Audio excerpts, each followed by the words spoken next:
How you doing, folks? Gonna be a lively lunch? Absolutely. All right, we've got to start off with a little engagement, okay? You've got to actually stare into the eyes of somebody else. Don't do it yet, okay? But let me tell you why.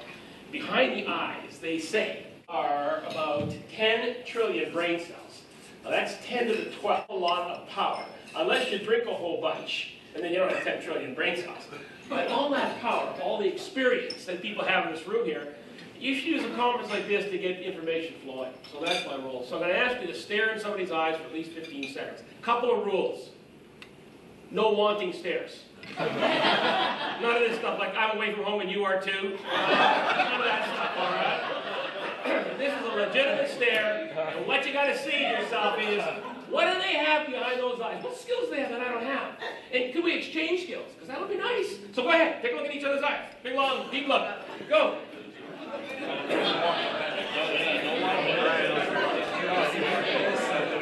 Great eyes.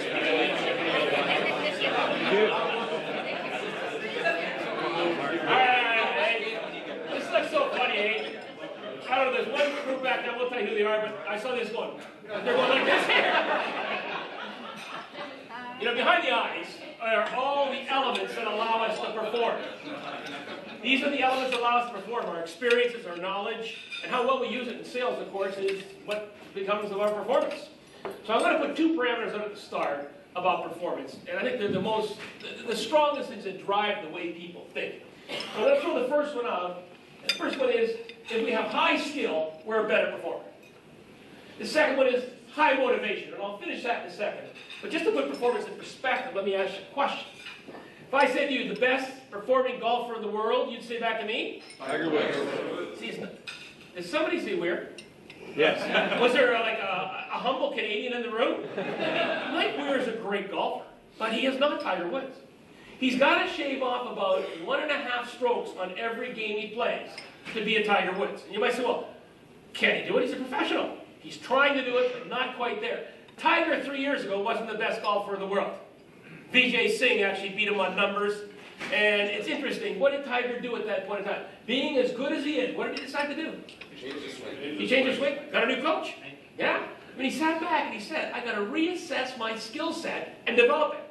So I see people in that area as S4s.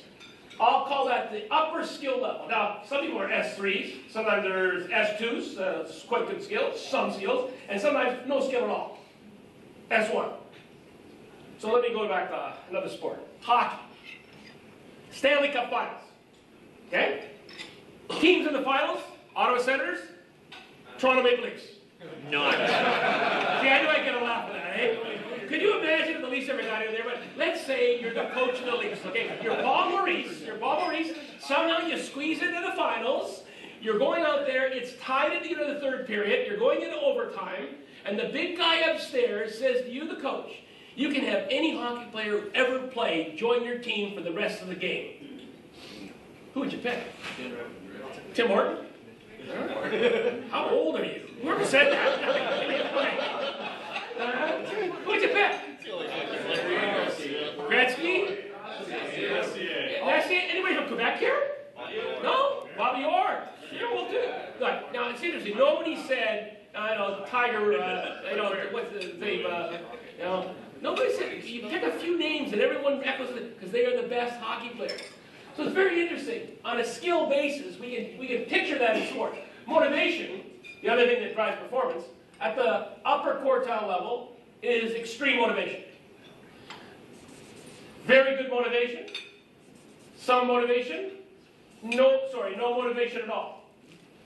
So I'd like you to sit back, and I'd like you to think of being a customer, and the person on the other end of the phone that you're talking to, the seller, is an S1 M1.